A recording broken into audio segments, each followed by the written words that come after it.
बिस्मिल्लाहिर्रहमानिर्रहीम। Dear student, अस्सलाम वालेकुम। आज जो है हम वीक 14 स्टार्ट कर रहे हैं। वीक 14 में हमारे पास चार टॉपिक्स है, छोटे छोटे टॉपिक्स है। इंक्लूड है, रिक्वायर है, पीएचपी डेट है और पीएचपी ईमेल। आज इसी लेक्चर में हम इंक्लूड और रिक्वायर जो है ये दोनों टॉपिक करेंगे। अच्छा, इंक्लूड और रिक्वायर जो स्टेटमेंट्स है, बेसिकली ये हम जब कोड रीयूजिबिलिटी के लिए करते हैं। तो सपोज एक कोड है, वो हमारे पास जो है वो यूज़ हो जाता है हर पेज में या ज़्यादातर पेजेस में। तो हम इसको एक बार लिख देते हैं और फिर जो है उसी फाइल को हम दूसरी फाइल में इंक्लूड स्टेटमेंट या रिक्वायर स्टेटमेंट के जरिए जो है वो इंक्लूड कर सकते हैं। इंक्लूड और रिक्वायर दोनों में क्या फ़र्क है ये आगे मैं चल के आपको बता दूंगा। लेकिन सपोज यहाँ पर मेरे पास एक एग्जाम्पल के ज़रिए मैं आपको समझाता हूँ कि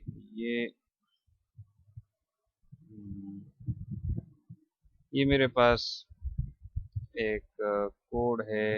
यहाँ पर ये सपोज मेरे पास किसी लाइब्रेरी मैनेजमेंट सिस्टम का एक बैनर है और मैं ये चाहता हूँ कि सपोज ये मेरे पास कोई दूसरा फाइल है और उसमें भी यही बैनर इंक्लूड हो। ये जो सेलेक्ट का पेज हमने डेटाबेस के साथ बनाया था तो इसमें भी इंक्लूड हो। इसी तरह ये मैनेज का पेज जो हमने बनाया था तो इसी में भी ये बैनर जो है ये इंक्लूड, मतलब सब में जो है इंक्लूड हो।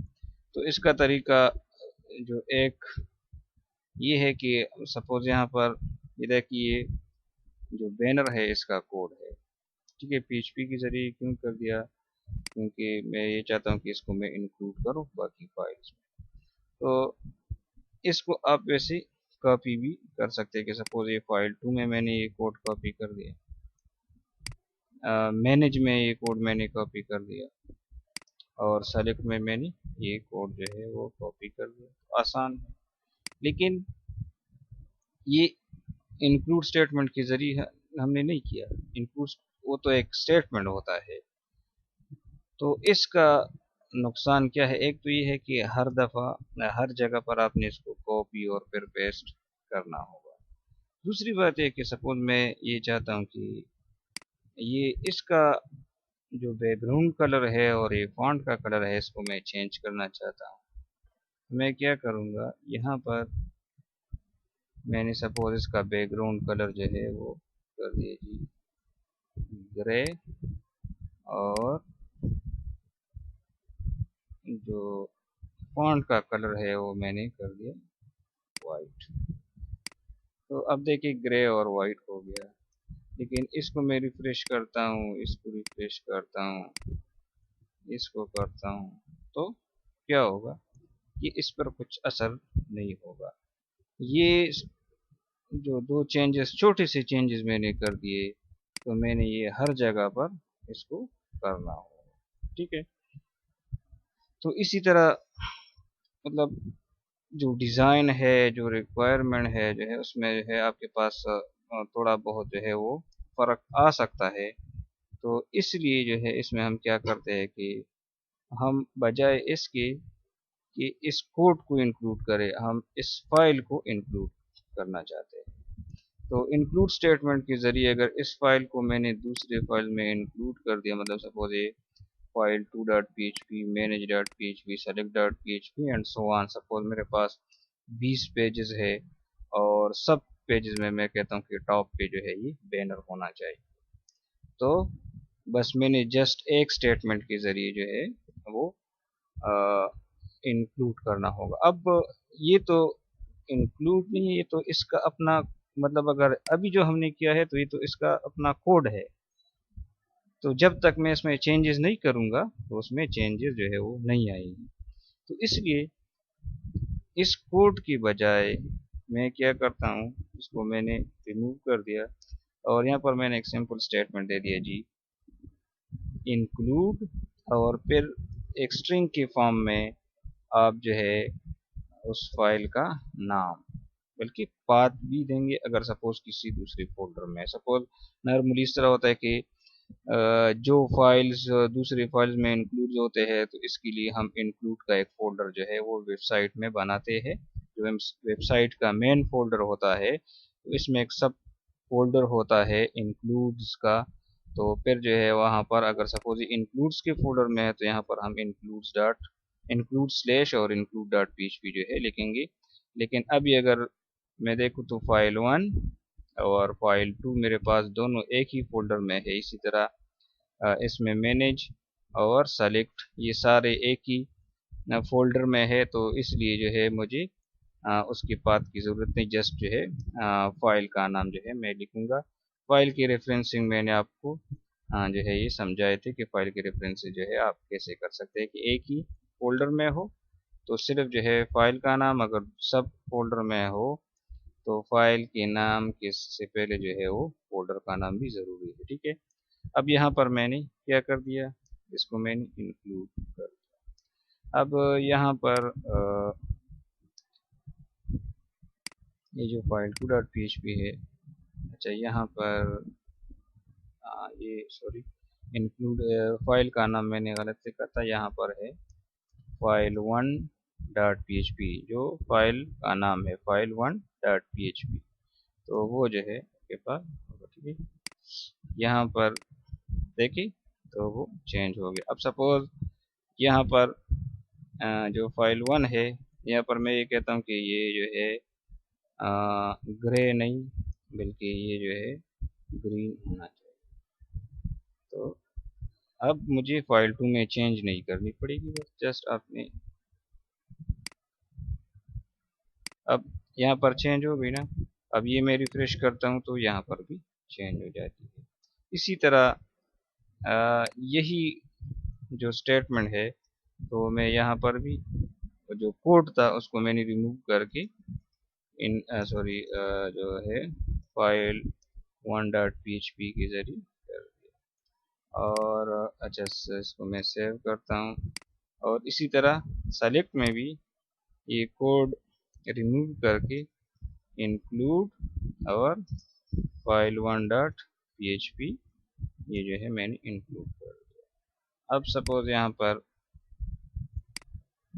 मैं देखता हूँ तो मेरे पास ये चेंजेस यहाँ पर भी हो गई, यहाँ पर भी हो गई। ठीक है, और सब जगह पर हो गई। अब सपोज यहाँ पर ये इंक्लूड्स के जरिए जो है हमने कर दिया, मतलब ये हमारे पास फाइल 1 का पर ये हमारे पास जो मेन बैनर है वो है और इन 3 पेजेस में इंक्लूड हो गया। अच्छा यहाँ पर अगर आप देखें तो जो सेलेक्ट और मैनेज है, तो इन दोनों में ये अलग तरीके से नज़र आ रहा है, जबकि फाइल 2 में जो है अलग तरीके से नज़र आ रहा है। तो ये बेसिकली यहाँ इन दोनों में बूटस्ट्रैप यूज़ हो गई है। ठीक है, ये आप डिज़ाइन के थ्रू जो है फिर कर सकते हैं। अच्छा, अब सपोज अगर फाइल 1 में मैं चेंज करूं, मतलब मैं कहता हूं कि नहीं ये वापस जो है मैं ग्रीन से जो है ग्रे करना चाहता हूं और जो टेक्स्ट जो वाइट है तो इसको जो है मैं सपोज येलो करना चाहता हूँ। अब ये मैंने एक जगह पर चेंजेस कर दिए। अब ये मेन जो पेज है वो चेंज हो गया। ठीक है, जो बैनर है वो चेंज हो गया। अब यहाँ पर भी ये चेंज हो गया होगा, यहाँ पर भी रिफ्रेश करें तो चेंज हो गया होगा और यहाँ पर भी रिफ्रेश करें तो चेंज हो गया। ठीक है, मतलब फॉन्ट कलर और जो बैकग्राउंड कलर है वो हमने चेंज कर दिया है। ठीक है, तो ये सारे जो है वो चेंजेस हो गए। तो इंक्लूड का जो है ये फायदा है। ठीक है, यहाँ पर आपने देखा होगा कि सपोज यहाँ पर ये manage.php में हमने कनेक्टिविटी का कोड लिखा है, select.php में जो है हमने कनेक्टिविटी का कोड लिखा है। इसी तरह अपडेट में हमने कनेक्टिविटी का कोड लिखा था। मतलब जहाँ पर जो है फॉर्म अपडेट है इसमें हमने जो है कनेक्टिविटी का कोड लिखा था। मतलब हमें जहाँ पर भी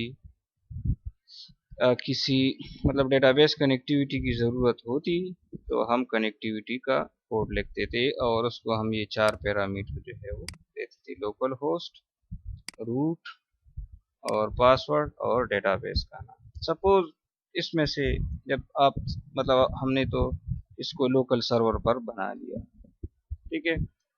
अब आपने पूरा वेबसाइट कंप्लीट कर दिया और उसमें सपोज आपके पास 20 पेजेस है और सब में जो है डेटाबेस की कनेक्टिविटी की ज़रूरत है। तो जब आपने तो कोड कॉपी करके पेस्ट कर दिया, लेकिन सपोज आप इसको लोकल होस्ट से जो है फिर जो रियल टाइम जो सर्वर होता है, ठीक है, जो आपकी वेबसाइट जिस पे सर्वर पर होगा और उस सर्वर पर आप जो है उसको लॉन्च करना चाहते हैं, और फिर जो है क्योंकि ये तो टेस्टिंग पर्पस के लिए है तो हमने पासवर्ड नहीं दिया, आप फिर पासवर्ड भी देना चाहते हैं तो आप पासवर्ड भी दे देंगे और ये भी जो है चेंज करेंगे। लेकिन कहाँ पर आपने चेंजेस करनी होगी, जितने पेजेस आपने बनाए हैं और जहाँ पर डेटाबेस की कनेक्टिविटी का कोड आपने लिखा है तो वहाँ पर जो है आप बनाएंगे, ठीक है। लेकिन अगर आप देखें तो यहाँ पर जो है ये कोड हमने डेटाबेस की कनेक्टिविटी का कोड जो है वो हमने यहाँ पर लिखा है, ठीक है। अगर आप चाहते हैं तो ये कोड सब में इंक्लूड करें, ठीक है। मतलब ये सारा जो डेटाबेस की कनेक्टिविटी का कोड है, ये जो स्टेप्स जहाँ पर भी हमने किया है तो इसकी बजाय आप जस्ट इंक्लूड और कनेक्ट डॉट php करें। इसी तरह मैनेज में भी था डेटाबेस की कनेक्टिविटी का कोड, इसको भी आप रिमूव करें और इंक्लूड और कनेक्ट डॉट php। तो जहाँ पर भी आपको ज़रूरत हो तो आप क्या करें, आप इसको जो है करें। अब देखिए इसमें कोई जो है मतलब कोई भी जो है वो एरर इसमें नहीं है, ठीक है। और सपोज यहाँ पर सपोज आपके जो डेटाबेस का नाम या डेटाबेस का नाम या सपोज ये लोकल सर्वर है और यहाँ पर सपोज मैं कहता हूँ कि 127.0.0.1 जो है सपोज ये मतलब मैं गलत, अच्छा यहाँ पर ये जो है ये ये भी लोकल होस्ट की बजाय आप ये एड्रेस भी दे सकते हैं, ठीक है। तो यहाँ पर आपने ये एड्रेस दे दिया तो फिर भी जो है आपकी उस पर कोई असर जो है वो नहीं है, ठीक है। मतलब मीन कि इस तरह का कोड जो कि बार बार यूज होता है उसके लिए आप एक अलग पेज बनाते हैं और उस पेज को आप सेव करते हैं और फिर जो है जहाँ पर आपको ज़रूरत पड़ी तो इंक्लूड के ज़रिए जो है आप इसको जो है मतलब एक पेज में दूसरे पेज का कोड जो है वो इंक्लूड कर सकते हैं, ठीक है। तो उम्मीद है कि आपको ये समझ आ गया होगा। इसमें जो है फिर इंक्लूड की बजाय एक रिक्वायर भी है, ठीक है, कि आपके पास है एक इंक्लूड फिर रिक्वायर है फिर इंक्लूड वंस और रिक्वायर वंस भी है, ठीक है। तो इंक्लूड जो है ये रिक्वायर और ये दोनों सेम है, लेकिन इसमें रिक्वायर में एक फ़र्क है। और इंक्लूड सपोज अगर आपका जो फाइल है वो मिसिंग है या उसमें कोई एरर है तो इंक्लूड जो है जस्ट आपको एक वार्निंग देता है उसी का, और बाकी जितना भी स्क्रिप्ट होगा उसको वो रन कर देगा। लेकिन रिक्वायर में इस तरह नहीं है। इस पूरा रिक्वायर में ये है कि it is identical to include except upon failure it will also produce a fatal error.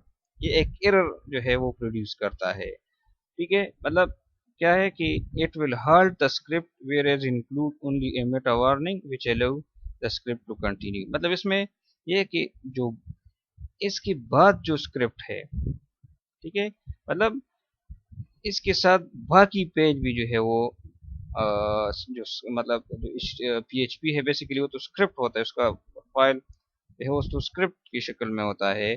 तो स्क्रिप्ट को वो स्टॉप कर लेता है, हाल्ट करते हैं, मतलब वो एग्जीक्यूट नहीं होता रिक्वायर में अगर कोई एरर है। इंक्लूड में अगर कोई एरर है तो वो आपको एक वार्निंग में शो होगा, लेकिन बाकी जो स्क्रिप्ट है वो जो है आपके पास रन होगा। ठीक है, इसको हम ठीक है रन करते हैं, मतलब इसको हम देखते हैं प्रैक्टिकली कि ये कैसे होता है। ठीक है, अच्छा सपोज ये मेरे पास जो है फाइल 1.php। अब फाइल 2.php में मेरे पास एक इंक्लूड है, एक इसका अपना स्क्रिप्ट है। तो अगर मैं इंक्लूड के जरिए जो है, सपोज यहाँ पर मैंने फाइल 1 की बजाय फाइल्स 1.php जो है ये कर दिया। ठीक है, और इसको मैं अब ये फाइल 2 है तो इसको मैं रन करता हूँ, तो ये देखिए मेरे पास जो इंक्लूड स्टेटमेंट का है तो वो जो है मेरे पास इसका एक एरर आ गया, लेकिन फाइल 2 का कोड जो है वो एग्जीक्यूट हो गया, वो स्क्रिप्ट जो है वो एग्जीक्यूट हो गया, क्योंकि इंक्लूड है। तो इंक्लूड में मैंने आपको कहा कि वो वार्निंग देता है और बाकी स्क्रिप्ट को जो है वो एग्जीक्यूट कर लेता है। या सपोज यहाँ पर हम चले मैनेज डॉट पीएचपी में देखते हैं, तो सपोज अगर इसको मैंने चेंज करके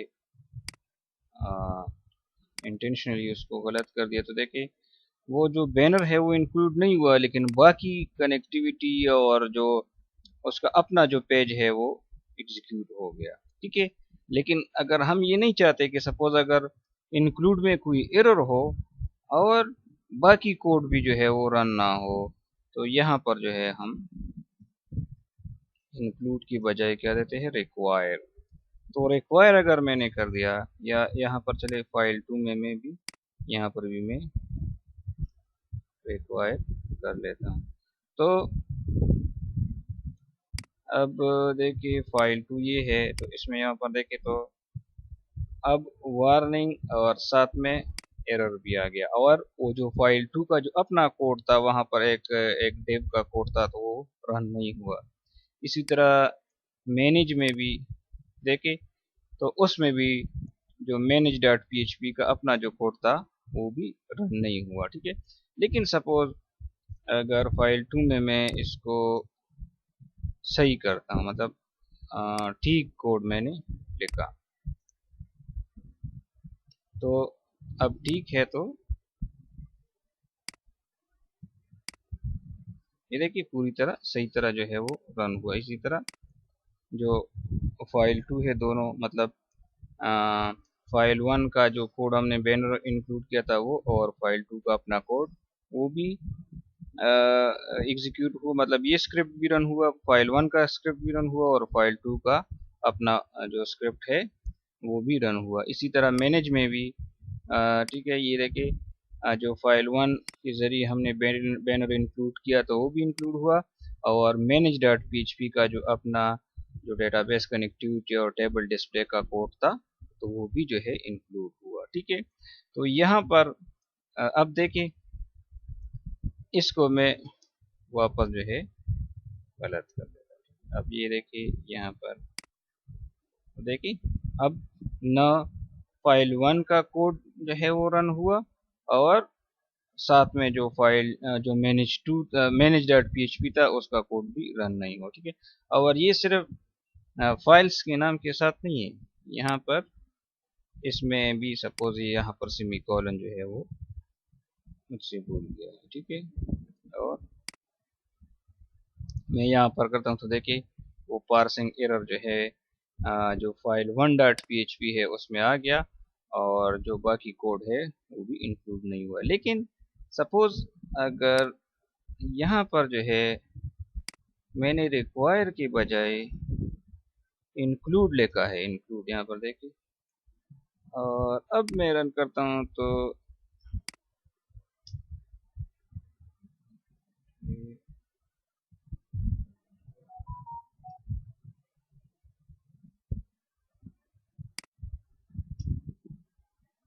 अच्छा इसमें ये होगा कि क्योंकि वो उस एरर को हैंडल नहीं कर सकता। ठीक है, तो इसलिए जो है वो बाकी एरर बाकी कोड भी जो है वो इंक्लूड नहीं होगा। ठीक है, मतलब सपोज ये वार्निंग में सिर्फ जो है बाकी ठीक है जो फैटल एरर होता है तो उसमें वो जो है रन कर नहीं करता। ठीक है, अब आपके पास सारा जो है मतलब फाइल 1 में भी कोई एरर नहीं है, मैनेज में भी नहीं है। ठीक है, और फाइल भी सही तरीके से इंक्लूड हुआ, तो वो जो स्क्रिप्ट है वो रन हो गया। ठीक है, अगेन आप देख ले कि आपके पास ये कोड हमारे पास फाइल 1 का है, ये बाकी जो है मैनेज का है। तो अगर इंक्लूड के जरिए हमने किया है, इंक्लूड के जरिए, तो इंक्लूड के जरिए जो कोड होगा, तो सपोज अगर वो यहाँ पर इसमें कोई गलती नहीं है जो मैनेज का मतलब यहाँ पर इंक्लूड में से यहाँ पर कोई गलती नहीं है, तो तो दोनों रन होंगे। लेकिन अगर यहाँ पर फाइल 1 में कोई गलती है फाइल के स्पेलिंग में, ठीक है ना, या मतलब वो फाइल मौजूद नहीं है, ठीक है, तो फिर जो है बाकी कोड चलेगा। मतलब ये कोड रन नहीं होगा, यहाँ पर आपको वार्निंग आ जाएगा, लेकिन बाकी स्क्रिप्ट जो है वो हाल्ट नहीं होगा, वो चल जाएगा। और अगर एक जो कोड है, ठीक है, मतलब एक कोड है और वो जो है आपके पास रिक्वायर आपने कर दिया, मतलब सपोज इंक्लूड की बजाय आपने रिक्वायर से ये कोड कर दिया, तो रिक्वायर से क्या होगा कि अगर इसमें कोई एरर है तो बाकी स्क्रिप्ट भी आपका रन नहीं होगा। ठीक है, मतलब ये अब जो है बाकी स्क्रिप्ट को भी हाल्ट कर देगा। ठीक है, तो बाज़ दफ़ा हम इसकी ज़रूरत होती है कि सपोज हम कहते हैं कि अगर डेटाबेस के साथ सही कनेक्टिविटी नहीं है तो बाकी कोड भी जो है इसको भी हाल्ट करो। ठीक है, तो उम्मीद है कि आपको इंक्लूड और रिक्वायर दोनों की समझ आ गया है। ठीक है, इंशाल्लाह नेक्स्ट में फिर हम रिक्वायर और रिक्वायर वंस जो है इसको देख लेंगे। ठीक है, अगर ये दोनों आपको समझ आ गए हैं तो ये भी जो है बहुत ही आसान है।